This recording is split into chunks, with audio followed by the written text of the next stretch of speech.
Let's start out with a simple example of aggregation in MongoDB to motivate how this stuff works. Now I'm going to start out with an example from the SQL world of relational. Let's say we had a products table, and that products table had a name, category, manufacturer, and price for each item. So this is a table of electronics items. It might be an iPad, which is a tablet from Apple with a price of $4.99. If I wanted to get a report of how many products there were from each manufacturer, the way I would do that in SQL is select manufacturer, comma, count star from products, where I group by manufacturer.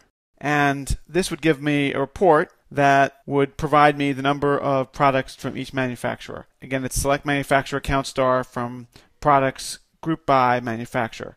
There's a comma right here. Now, if you don't understand SQL, this is not critically important, but if you do, it might help you. The report that we'd get would look something like this.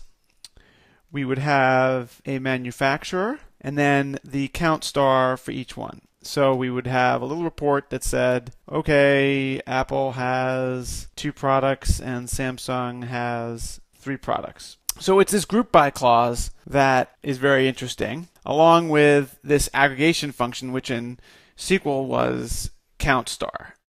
All right, how do we do that in MongoDB? Let's go and look at a collection that is very similar to that table from the relational world. Here we have a table of items that are exactly the same as the ones that were in the other relational table, where each one has a name and let's say a Kindle Paperwhite and a category, tablets, and a manufacturer, Amazon, and there's like 6 or 7 things in this collection. It's pretty small. I just created it now. How would we aggregate so that we could find out the number of products from each manufacturer? The way we would do that is as follows. I put this collection in a database called Aggregation, so that doesn't matter. That's where I put the collection. We would call the aggregate function, and this is how you do it in the Mongo shell. And this unit, we're going to focus mostly on the Mongo shell because it maps very cleanly to the drivers, and I don't think it adds a lot to explain how it works in the drivers. But let's say we do db.products.aggregate, and again, products is the collection. I want to do a group by, and then I would have a $group operator, and then I want to group by manufacturer, and I want to get the count. And the way I do that, we'll explain this how this works a little bit later, is we create a new key called numProducts, and we sum for each one 1. And we're not going to explain exactly how this works right now because I want to go through it in the following lessons. I just want to give you a high-level overview of the aggregation framework right now. But I want you to just notice a few things about this command. The first is that the $group operator is in its own document, so $group right here. The second is this is in an array, and there can be other operators, and we're going to go through how that works. But for right now, we just have the one. So I had open parentheses, and I had an open array here, and then I have a document with $group.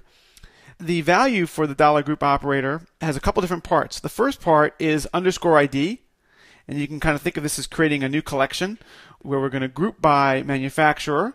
Manufacturer was a key in my collection, but now it's data to this. It's a field, and as a result, we have to prepend this $sign, and the whole thing needs to be quoted.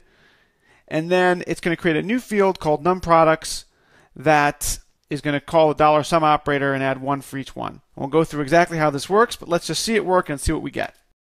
So I just called that aggregation function, and what I get is a result, and the MongoDB aggregation framework returns its results as a document inside MongoDB. So that's one limitation of the aggregation framework, is that the document can't be larger than 16 megabytes, just like a normal document. But you can see there's an array of documents actually in the result, and each one is a row of that table we would have seen from the SQL world.